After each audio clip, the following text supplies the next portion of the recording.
प्यारे बच्चों, आज के वीडियो में हम लोग देखेंगे shortest distance between two skew lines कि दो स्क्यू लाइंस के बीच का शॉर्टेस्ट डिस्टेंस कैसे निकाला जाता है।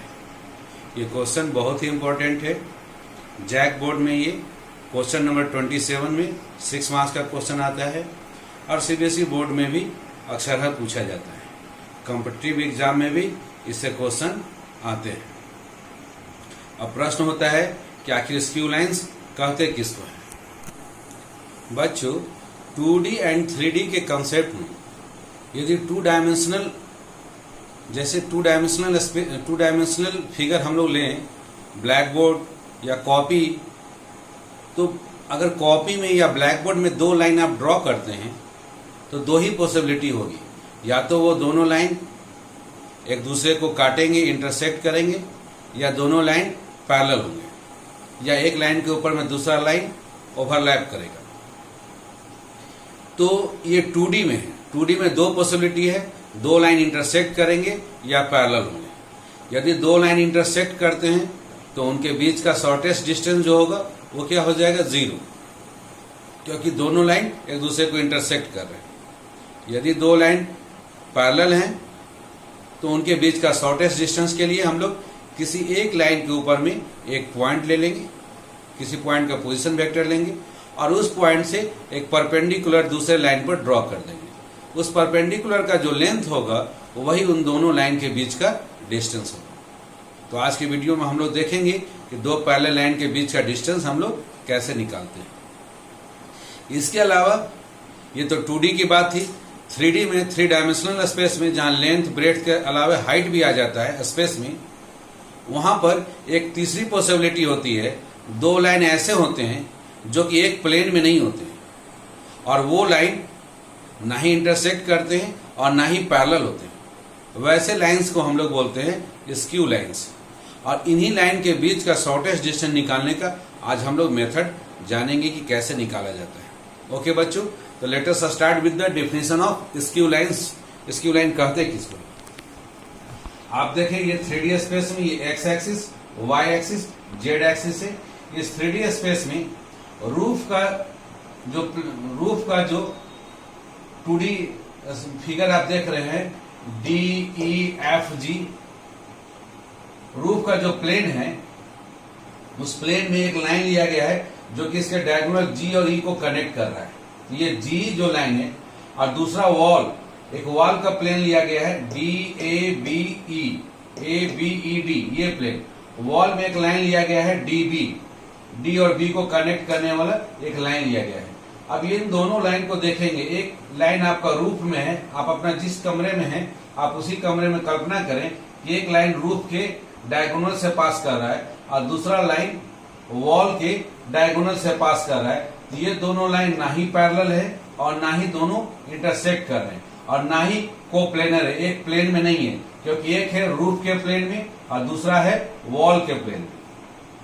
तो दोनों कोप्लेनर नहीं है। ऐसे लाइन जो दोनों इंटरसेक्ट नहीं कर रहे हैं और दोनों पैरेलल भी नहीं है और दोनों नॉन कोप्लेनर है, एक प्लेन में नहीं है, इन लाइंस को हम लोग बोलते हैं स्क्यू लाइंस। और इन्हीं स्क्यू लाइंस के बीच का जो परपेंडिकुलर डिस्टेंस है, जो शॉर्टेस्ट डिस्टेंस है, उसको हमको निकालना सीखना है। ओके बच्चों, तो आइए हम लोग डिफिनेशन स्टार्ट करते हैं। Shortest distance between two skew lines, दो स्क्यू लाइंस के बीच का शॉर्टेस्ट डिस्टेंस कैसे निकाला जाता है।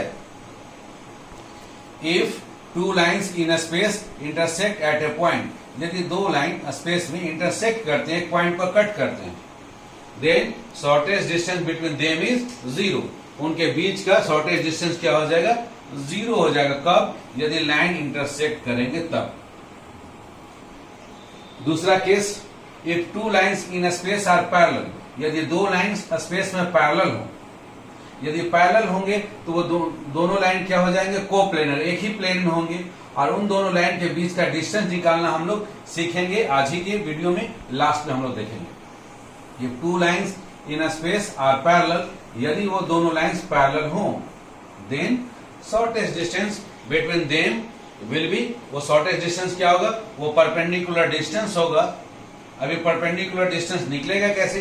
Perpendicular distance between them that is the length of perpendicular drawn from a point on one line. एक लाइन के ऊपर में आप एक पॉइंट ले लेंगे और उस पॉइंट से एक परपेंडिकुलर ड्रॉ कर देंगे on to the other line, there that is the length of perpendicular. आपको लेंथ ऑफ परपेंडिकुलर निकालना है। परपेंडिकुलर कहां से कहां होगा? ड्रॉन फ्रॉम अ पॉइंट, एक point on one line on to the other line. किसी लाइन के ऊपर एक पॉइंट से दूसरे लाइन पर आप परपेंडिकुलर ड्रॉ कर देंगे, उन दो वो परपेंडिकुलर डिस्टेंस जो होगा वही दो पैरेलल लाइन के बीच का डिस्टेंस होगा। ये कैसे निकाला जाता है हम लोग लास्ट में देखेंगे। देयर आर लाइंस, अब स्पेस में तीसरा possibility, case number 3, there are lines in space which are neither intersecting. ये लाइन ना ही आपको इंटरसेक्ट करेंगे एंड नॉर पैरेलल, और ना ही पैरेलल होंगे, समानांतर भी नहीं होंगे। Such pair of lines are non coplanar. ऐसे जो पेयर ऑफ लाइंस होते हैं वो नॉन कोप्लेनर होते हैं, एक प्लेन में नहीं होते हैं। And are called skew lines. इन्हीं को हम लोग स्क्यू लाइंस के नाम से जानते हैं। एग्जांपल देख लेंगे। जीई, ये जो रूफ का प्लेन है, उस रूफ के प्लेन में जीई डायगोनल है, और दूसरा डीबी, डीबी एक वॉल है, ABED जो वॉल है, कमरे का जो वॉल है, उस वॉल का जो डायगोनल है डीबी है। ये दोनों लाइन क्या है? Are skew lines. दोनों स्क्यू लाइंस है, दोनों इंटरसेक्ट भी नहीं कर रहे हैं और दोनों पैरेलल भी नहीं है। अब इन दो स्क्यू लाइंस के बीच का डिस्टेंस कैसे निकलेगा, शॉर्टेस्ट डिस्टेंस कैसे निकलेगा, उसका मेथड और टेक्निक को हम लोग समझ ले। एग्जाम में हमको केवल फॉर्मूले से मतलब है, लेकिन हम लोग यहाँ पर टेक्निक को समझ ले ताकि लॉन्ग टर्म मेमोरी में हमें याद रहे। अब मान लेते हैं कि let L1 and L2 be two skew lines. मान लिया L1 और L2 दो स्क्यू लाइंस है। L1 लाइन DB को रिप्रेजेंट कर रहा है, L1 लाइन इस DB को रिप्रेजेंट कर रहा है, एंड L2 लाइन इस GE को रिप्रेजेंट कर रहा है। Let L1 and L2 be two skew lines of DB and G with equations।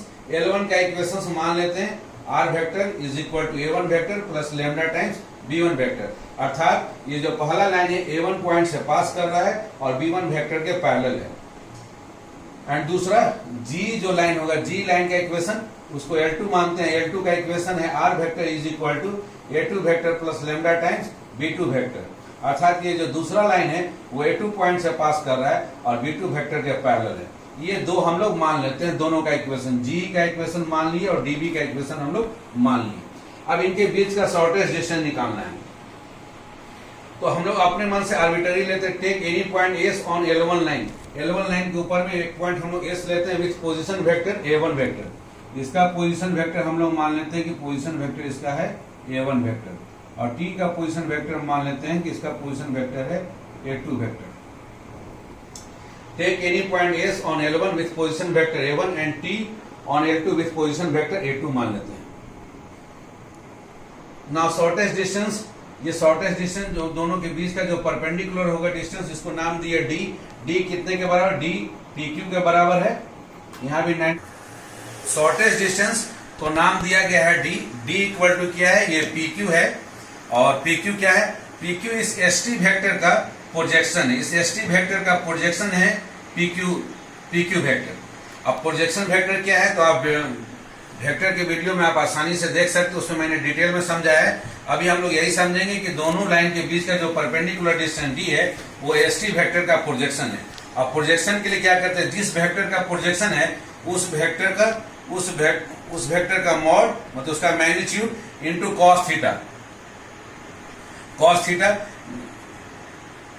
जिस वेक्टर का ST वेक्टर का प्रोजेक्शन हम लोग ले रहे हैं तो SQ वेक्टर का मॉड लेंगे, और ये SQ वेक्टर जो थीटा एंगल बना रहा है उसका cos थीटा लेंगे, ST cos थीटा लेंगे। The projection of ST along the direction of the line of shortest distance where theta is the angle between ST and PQ। Theta जो है हमारा ST और PQ के बीच का एंगल है, और ये ST cos थीटा क्या कहलाएगा? ST cos थीटा कहलाएगा ST का प्रोजेक्शन। ये जो ST वेक्टर है उस ST वेक्टर का प्रोजेक्शन PQ के ऊपर में। The projection of ST along the direction of the line of shortest distance का जो लाइन है PQ के along में प्रोजेक्शन।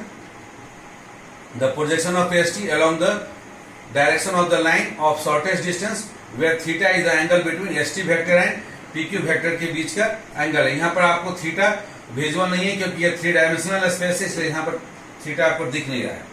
अब ये जो शॉर्टेज डिस्टेंस डी निकालना है, डी को हम लोग क्या लिख सकते हैं, एस टी और कॉस थीटा। कॉस थीटा निकालने का फॉर्मूला है एंगल बिटवीन टू वेक्टर के बीच के लिए दो वेक्टर का डॉट प्रोडक्ट डिवाइडेड बाय दोनों वेक्टर का मॉडुलस। तो दोनों वेक्टर का मॉडुलस लिख दिए और उसके साथ क्या मल्टीप्लाई एस टी, क्योंकि प्रोजेक्शन का फॉर्मूला ही होता है S T into cos theta.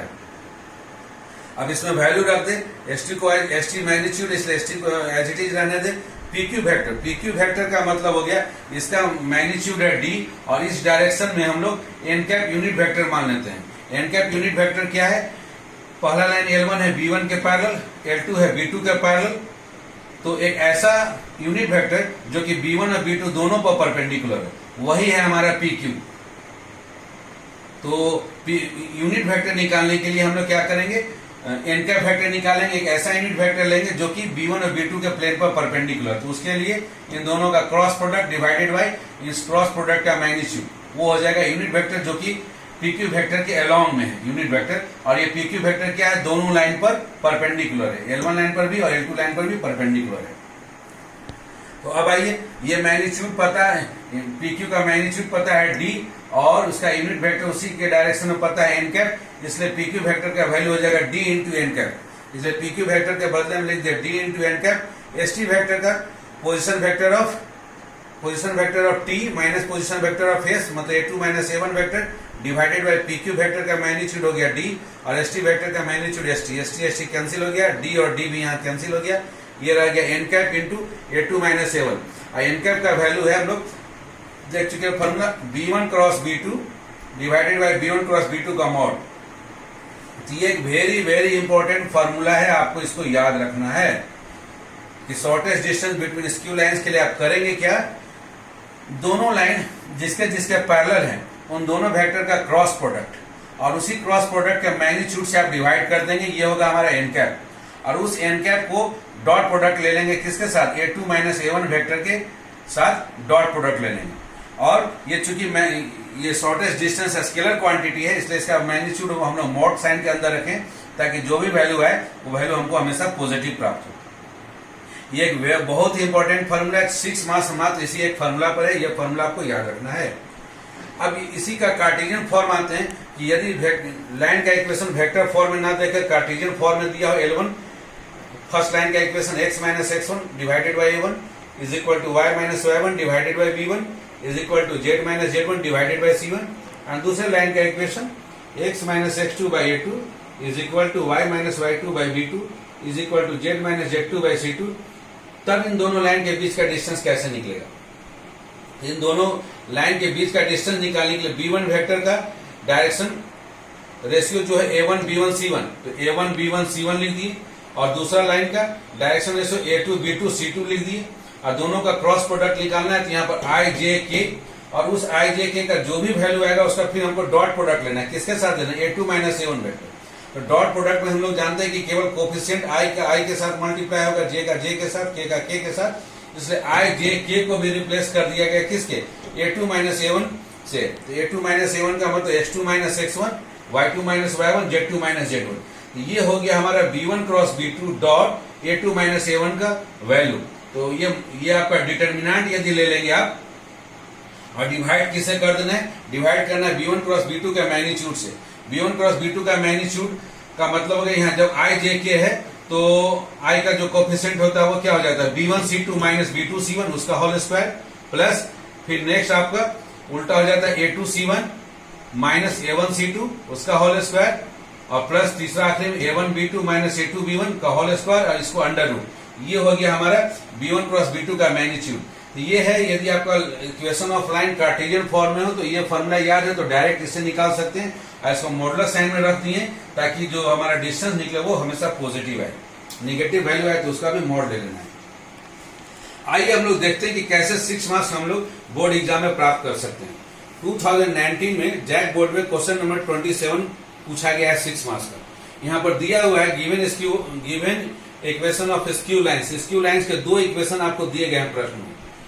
पहला लाइन का इक्वेशन है R vector equal to 3i plus 8j plus 3k plus lambda times 3i minus j plus k, ये पहला लाइन का इक्वेशन दिया है। और दूसरा लाइन का इक्वेशन दिया है R vector equal to minus 3i minus 7j plus 6k plus mu times -3i plus 2j plus 4k। ये दो लाइन का इक्वेशन दिया, इन दोनों के बीच का शॉर्टेस्ट डिस्टेंस निकालना, 6 नंबर आपको मिलेगा। तो पहले अपने बेसिक कंसेप्ट से आइए कि पहला लाइन के इक्वेशन का मतलब क्या हुआ। a1 वेक्टर का वैल्यू ये दिया है 3i plus 8j plus 3k, ये a1 वेक्टर है। दूसरा b1 वेक्टर क्या है, ये है b1 vector 3i minus j plus k, ये हमारा b1 वेक्टर है। a1 और b1 लिख दिए। उसका दूसरा लाइन से हम a2 वेक्टर लिख दिए -3i minus 7j plus 6k। और b2 वेक्टर कितना है, यहाँ -3i plus 2j plus 4k, ये हमारा b2 वेक्टर। अब b1 क्रॉस b2 निकालते हैं, b1 और b2 का क्रॉस प्रोडक्ट निकालते हैं। तो क्रॉस प्रोडक्ट के लिए i j k ये हम लोग वेक्टर लिख दिए, और लिखने के बाद b1 का कोफिशिएंट लिख दिया 3 -1 1, फिर हम लोग b2 का कोफिशिएंट लिख दिया -3 2 एंड 4। अब लिखने के बाद इस डिटरमिनेंट को सॉल्व कर दिए, b1 क्रॉस b2 हो जाएगा। तो b1 क्रॉस b2 के लिए पहले i लिख दिए, i लिखने के बाद जिस रो और जिस कॉलम है उस नंबर को आप छिपा ले, बाकी को डिटरमिनेंट के रूप में लिख लें -1 1 2 4। फिर नेक्स्ट j, पहला i प्लस है तो दूसरा j निगेटिव होगा और तीसरा k पॉजिटिव होगा। अल्टरनेटिव पॉजिटिव निगेटिव होता है, पॉजिटिव नेगेटिव नेगेटिव, इस तरह से एंड सो ऑन। तो दूसरा j निगेटिव होगा तो -j, और फिर जिस रो और जिस कॉलम है उसको छुपा ले, तो डिटरमिनेंट बचेगा 3 -3 और 1 4। फिर आखिरी में k पॉजिटिव के साथ साइन के साथ होगा। First row and third column को छुपा लेंगे, डिटरमिनेंट रहेगा 3 -3 -1 2। इसको सॉल्व करें तो i के साथ -1 into 4 -4, फिर -2 i, फिर माइनस और j के साथ हो जाएगा 3 4 जा 12, और minus minus plus 3 time j, plus k के साथ 3 2 जा 6, और -3 -1 मल्टीप्लाई हो गया प्लस, लेकिन फिर माइनस है इसलिए -3 टाइम्स k। इसको सॉल्व कर दे तो -6i -15j प्लस 3k। तो पहला काम करना है यही b1 क्रॉस b2 निकाल लेना है। पहला काम, पहले हम लोग a1 a2 b1 b2 vector दिए गए इक्वेशन ऑफ लाइन से लिख लेना है। लिखने के बाद b1 क्रॉस b2 डिटरमिनेंट की मदद से निकाल लेना है। निकालने के बाद इसी का मॉडुलस निकालना। मॉडुलस का मतलब i j और k के कोफिशिएंट का स्क्वायर करेंगे और उनको जोड़ देंगे और उसको अंडर रूट लिख देंगे। b1 cross b2 equal to under root coefficient -6 का स्क्वायर प्लस -15 का स्क्वायर प्लस 3 का स्क्वायर। तो -6 का स्क्वायर 36 प्लस 225 प्लस 9, इसको जोड़ देंगे, रूट अंडर 270 आ जाएगा। 27 को 9 इंटू हम लोग 30 लिख सकते हैं। 9 को हम लोग स्क्वायर रूट से बाहर करेंगे, 3 का स्क्वायर होता है इसलिए 3 टाइम्स रूट अंडर 30, या इतना ही पर छोड़ देंगे। अब इसके बाद दूसरा, जब b1 क्रॉस b2 दूसरा स्टेप निकल गया, मॉडुलस निकल गया। तीसरा स्टेप क्या करना है कि हमको a2 माइनस a1 जो निकाले हैं, a2 वेक्टर में से a1 वेक्टर जो घटाए हैं, जैसे -3i में से 3i माइनस किए तो -6i, -7i में से -8i कर दिए तो -15i, फिर उसके बाद 6k में से 3k माइनस किए तो +3k।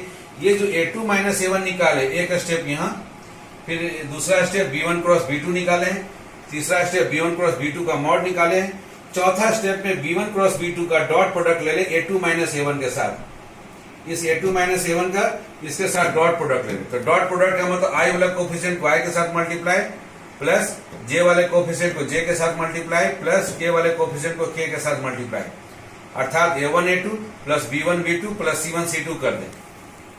तो b1 cross b2 dot a2 minus a1 का वैल्यू हो गया -6 into -6 plus -15 into -15 plus 3 into 3।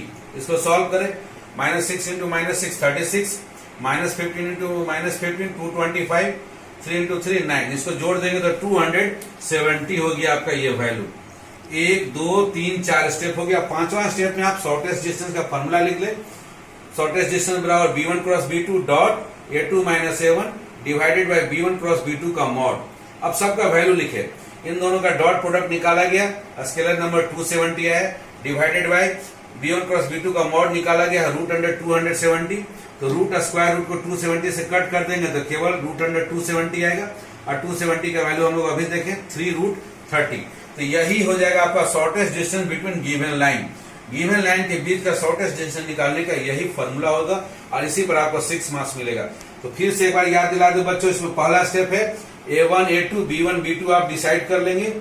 Equation of line देके पहला a1, दूसरा उसके साथ जो लिखा हुआ है b1 वेक्टर हो गया, फिर दूसरा लाइन a2 वेक्टर और कांस्टेंट के साथ जो लिखा हुआ b2 वेक्टर। उसके बाद पहला step a2 minus a1 vector निकाले, a2 में से a1 घटा ले, b1 क्रॉस b2 डिटर्मिनेंट के फॉर्मूला से आप निकाल लें।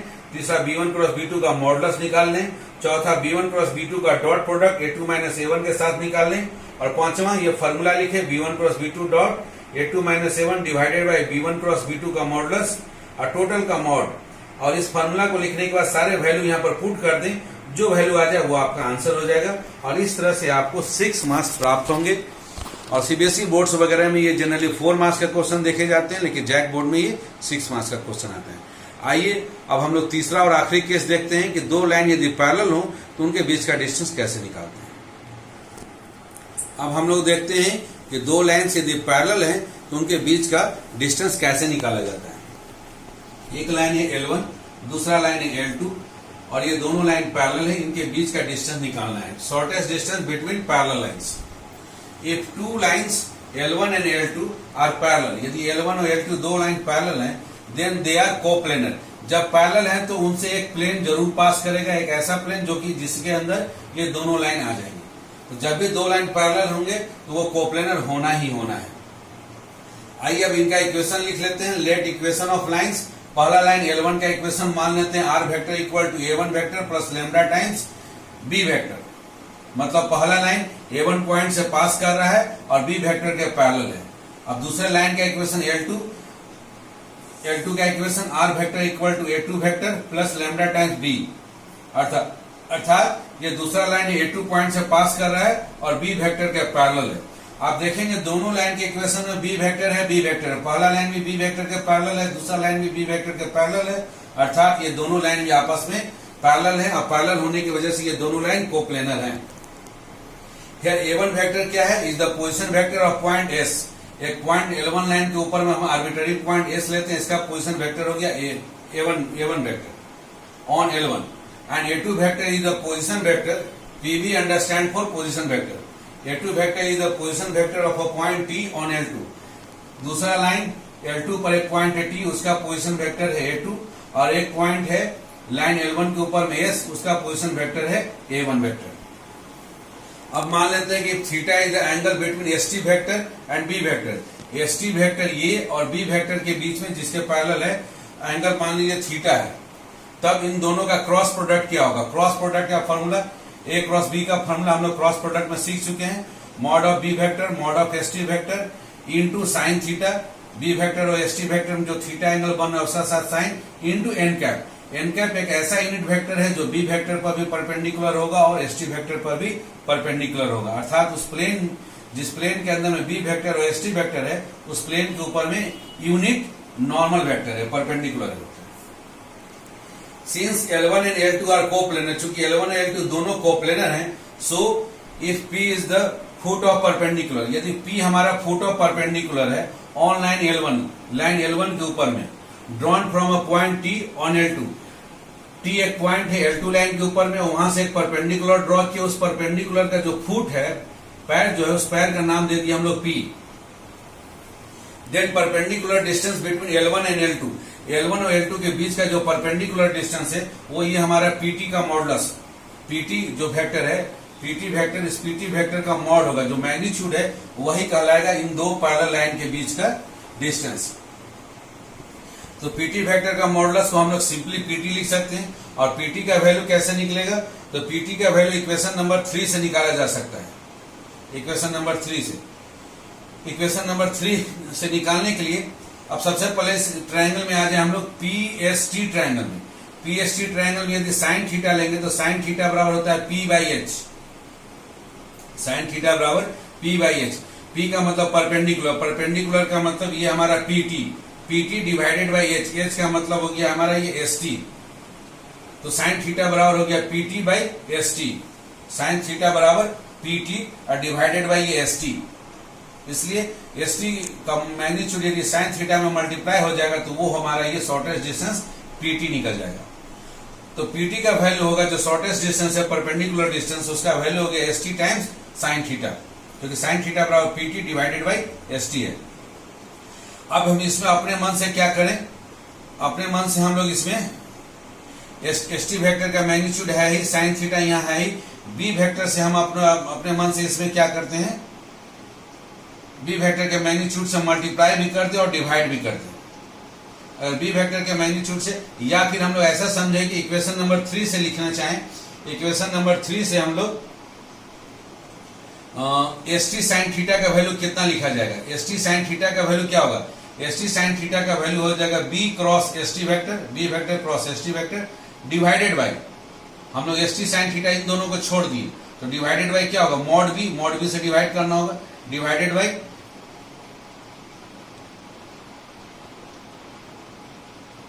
S T sine theta. S T sine theta को एक तरफ रहने दिए तो बाकी क्या बच गया, B cross S T vector divided by mod B into N cap, N cap से भी हमको डिवाइड करना पड़ेगा, वो वैल्यू कहलाएगा ये पूरा का पूरा एस टी साइन थीटा। आप देखें इस एस टी साइन थीटा का वैल्यू बराबर हो जाएगा बी क्रॉस एस टी, ये डिवाइडेड बाई मॉड बी और डिवाइडेड बाई ये एन कैप, तो mod B vector into N cap होगा। और चूंकि ये पीटी एक डिस्टेंस है तो डिस्टेंस हमारा हमेशा स्केलर होगा, इसलिए इसका मॉडुलस ले लिए। मॉडुलस का मतलब ये हमेशा पॉजिटिव वैल्यू, तो चूंकि एन कैप का अगर मॉडुलस लिया जाए, यूनिट वेक्टर का मैग्नीट्यूड देखा जाए, मॉडुलस देखा जाएगा तो यूनिट वेक्टर का मैग्नीट्यूड हमेशा 1 होता है, इसलिए इस एन कैप को हटाकर हम लोग डायरेक्ट लिख सकते हैं डी शॉर्टेस्ट डिस्टेंस निकालने का यहाँ फॉर्मूला हो गया पैरेलल लाइन के केस में, B vector cross S T vector का मतलब टी वेक्टर का position vector A two vector minus S vector का पोजीशन वेक्टर ए1 वेक्टर, इन दोनों का क्रॉस प्रोडक्ट और डिवाइडेड बाय बी वेक्टर का मैग्नीट्यूड। ये बहुत ही इंपॉर्टेंट फॉर्मूला, जब दो लाइंस पैरेलल होंगे तब। इस पर आपके कॉम्पिटिटिव एग्जाम में क्वेश्चन पूछे जाते हैं, कभी कभार बोर्ड में भी पूछा गया है। आइए हम लोग देखते हैं एनसीईआरटी टेक्स्ट बुक में क्वेश्चन नंबर 11, एग्जाम्पल नंबर 11 जो दिया गया है। 11 में इक्वेशन ऑफ लाइंस दिए गए आर वेक्टर बराबर i vector plus 2j minus 4k plus lambda times 2i plus 3j plus 6k, ये दिया गया वेक्टर है, पहला लाइन का इक्वेशन। एंड दूसरा लाइन है r vector equal to 3i plus 3j minus 5k plus mu times 2i plus 3j plus 6k।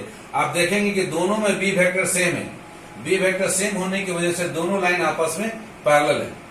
Here both the lines contain same B vector, दोनों same B vector को contain करता है, सो they are parallel, ये दोनों parallel होंगे। अब दोनों line में पहला लाइन से a1 वेक्टर लिख ले i plus 2j minus 4k, दूसरा लाइन से a2 वेक्टर ले ले जिससे पास कर रहा है 3i plus 3j minus 5k, and b vector का वैल्यू है 2i plus 3j plus 6k।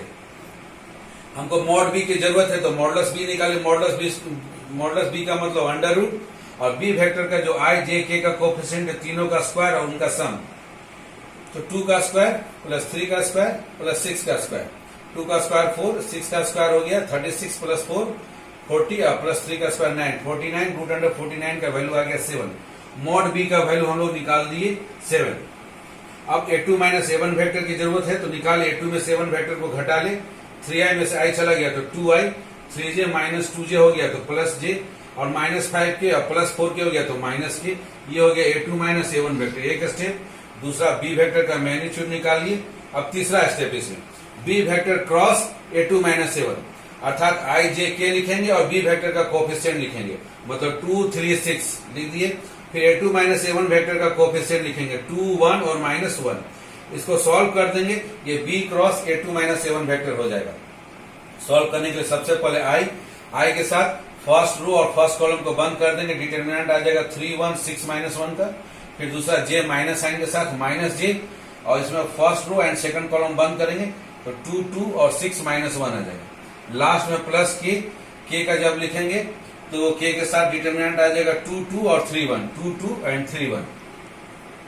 अब इसको सॉल्व करें, 3 into minus 1 minus 3, 6 minus sign 6 into 1 minus 6 times i, minus 2 into minus 1 minus 2 और माइनस 6 2 जा 12 टाइम्स j, और k के साथ 2 into 1 2 minus 2 into 3 6 times k। इसको सॉल्व कर दे, माइनस 3 माइनस 6 हो गया माइनस 9i, और minus 14 into minus plus 14j, और माइनस 2 माइनस 6 हो गया माइनस 4k कैप। अब ये जो b cross a2 minus a1 vector है इसका मॉडुलस लेते हैं। मॉडुलस का मतलब अंडर रूट, और i j k का जो कोफिशिएंट है तीनों का स्क्वायर का सम, माइनस 9 का स्क्वायर प्लस 14 का स्क्वायर और प्लस माइनस 4 का स्क्वायर। -9 का स्क्वायर 81, 14 का स्क्वायर प्लस 196 और प्लस -4 का स्क्वायर 16, जोड़ देंगे रूट अंडर 293, ये आ गया b cross a2 minus a1 vector जो निकाले उसका मॉडुलस। अब आइए shortest distance between parallel lines का फॉर्मूला, इसमें b vector cross a2 minus a1 vector निकाले उसका मॉडुलस जो कि निकाले root under 293 divided by b vector का मैग्नीट्यूड, b वेक्टर का मैग्नीट्यूड निकाले 7, तो यही आंसर हो गया root under 293 divided by 7 units. तो जब भी लाइन पैरेलल्स होंगे तो जो शॉर्टेस्ट डिस्टेंस निकालने स्क्यू लाइंस के निकालने का फॉर्मूला उससे थोड़ा सा फर्क आएगा। Shortest distance between skew lines में यहाँ होता था b1 cross b2 vector, b1 cross b2 vector, उस b1 क्रॉस b2 के बदले में हम लोग सिंपली केवल यहाँ b वेक्टर लिखेंगे, फिर वहाँ डॉट प्रोडक्ट के जगह पर यहाँ क्रॉस प्रोडक्ट और बाकी सेम रहता है a2 minus a1 vector divided bye वहाँ b1 क्रॉस b2 का मॉड था, यहाँ केवल b वेक्टर का मॉड। तो फॉर्मूला में थोड़ा सा चेंज है, लेकिन ये कॉम्पिटिटिव एग्जाम में पूछे जाते हैं। बच्चे कभी कभी कंफ्यूज होकर शॉर्टेस्ट डिस्टेंस का जो फॉर्मूला है वो पैरेलल लाइंस में लगा देते हैं, पैरेलल लाइंस का जो फॉर्मूला है वो शॉर्टेस्ट डिस्टेंस में लगा देते हैं, लेकिन दोनों में बहुत ही ज्यादा फर्क है। पैरेलल लाइन के केस में आपको पकड़ना है कि जो कांस्टेंट के साथ लैम्डा या म्यू के साथ जो भी कांस्टेंट के साथ दिया गया बी वेक्टर है दोनों लाइन में सेम रहता है, या एक में से कांस्टेंट को कुछ कॉमन निकालने के बाद दोनों वेक्टर सेम हो जाते हैं, तो दोनों लाइंस पैरेलल हैं, तो वहां पैरेलल का फॉर्मूला लगेगा b vector cross a2 minus a1 vector divided by b vector का मॉड और टोटल का मॉडुलस। और shortest distance between two line निकालना है तो b1 क्रॉस b2 वेक्टर पहले निकाले, dot product a2 minus a1 vector divided by b1 cross b2 vector का मैग्नीट्यूड। ये वेरी वेरी इंपॉर्टेंट फार्मूला है, आप इस पर प्रैक्टिस करें और आप लास्ट है आप इसको प्रैक्टिस करके आप एक्सरसाइज 11.2 के ऑलमोस्ट सारे क्वेश्चंस को आप बना सकते हैं। फिर भी यदि डाउट्स रहता है तो मेरे कमेंट बॉक्स में लिखना ना भूलें। ओके बच्चों, और वीडियो पसंद आए तो लाइक एंड सब्सक्राइब करें और बेल आइकन दबाना ना भूलें। Okay, thank you so much बच्चों।